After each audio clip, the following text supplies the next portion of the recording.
सनातन और संस्कृति का ये उत्सव है।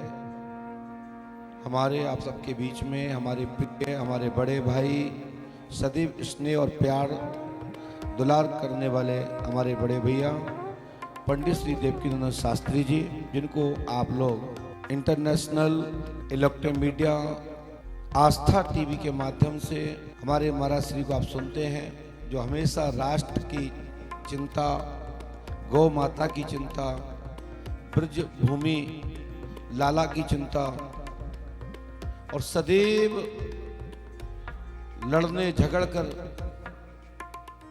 अपनी बात को मुखर रूप से रखने वाले हमारे बड़े भाई, जिनके आशीर्वाद आपको श्रद्धा मंच के माध्यम से ये मान के चलिए साक्षात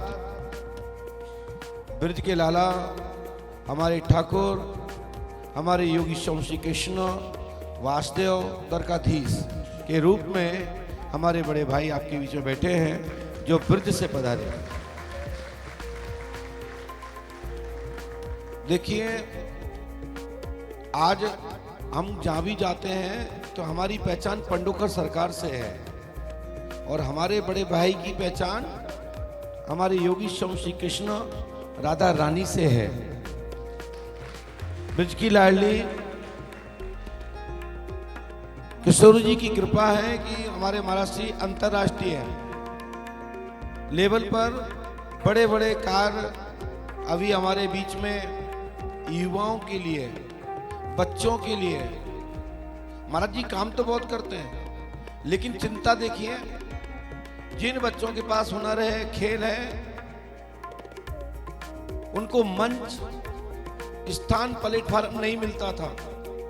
आज क्रिकेट सनातन लीग के माध्यम से युवाओं को एक रास्ता मिला है, बच्चों को रास्ता मिला है, एक प्लेटफॉर्म मिला है। अभी महाराज श्री ने दिल्ली में एक वर्ष पूर्व हुआ था सनातन लीग, और अभी आप लोगों ने सोनी चैनल के माध्यम से और भी इलेक्ट्रॉनिक सोशल मीडिया के प्लेटफॉर्म के माध्यम से आपने देखा होगा, इंदौर में सनातन लीग के माध्यम से एक बड़ा संदेश गया, युवा में जागृति आई, बच्चों के अंदर एक जागृति आई कि अब हमको हमारी कला को, हमारे खेल को एक सिफारिश की आवश्यकता तो होती थी, बड़ा बड़ा धन भी लगता था, लेकिन गारंटी नहीं थी कि हम इतने बड़े अच्छे स्थान पे खेल पाएंगे या नहीं। सनातन लीग के माध्यम से भगवत कृपा और महाराज श्री का आशीर्वाद रहा, तो सनातन लीग के माध्यम से हमारे बच्चे लोग भारत की तरफ से इंटरनेशनल खिलाड़ी बनेंगे। ऐसे हमारे महाराज श्री ने युवाओं के लिए, बच्चों के लिए एक कितना बड़ा कार्य, लोगों ने पूछा, मीडिया वालों ने भी पूछा कि महाराज जी आप कथा करने वाले हैं, आप आचार्य हैं, आप राष्ट्र की चिंतन करने वाले हैं, ये आप कहां आ गए? तो महाराज जी ने एक जवाब दिया मीडिया वालों को कि कुछ लोग हम में आकर के अतिक्रमण कर रहे हैं, तो हम भी अब तुम्हारे अंदर आके अतिक्रमण करेंगे। तो महाराज जी अतिक्रमण नहीं कर रहे हैं, लेकिन महाराज जी ने समझाया उन्हीं की भाषा में, वो लाजवाब रह गए। ऐसे हमारे बड़े भाई आपके बीच में हैं, आपको अपने मुखारविंद से, व्यास गति के माध्यम से संक्षिप्त रूप से आपको मार्गदर्शन करेंगे। भविष्य में शीघ्र ही बरहा में परम पूज्य सदगुरुदेव भगवान श्री हाथीवान महाराज के परम सानिध्य में श्री राम महायज्ञ वर्ष 2020 में जो होना था, कोरोना के चलते उसको बढ़ाया गया था, उसमें महाराज श्री श्रीमद् भागवत कथा महाराज जी के मुखारबिंद से होगी। ऐसा संकल्प हमने आंतरिक रूप से मन में आया कि आज महाराज श्री के साथ में हम बढ़ा जाएंगे और पूज्य गुरुदेव भगवान के सामने एक नारियल श्रीफल सौंपेंगे और महाराज जी की डेट को अनुकूल देखते हुए पंडोकर धाम में तो रहेंगे, निवास यहाँ रहेगा, लेकिन कथा बरा में होगी। हमारे साथ में नारद भी चलते हैं, उनके नाती पोते संती पंती सब चल रहे हैं। जो आजकल यूट्यूबर्स हैं ये सब नाती पंती संती है। नारद के असली पुत्र हैं कौन? प्रिंट मीडिया और इलेक्ट्रिक मीडिया, जो बड़े लेवल पे जाने जाते थे, अब उनके भी पंती संती आ गए। वो कौन है? यूट्यूबर्स हैं।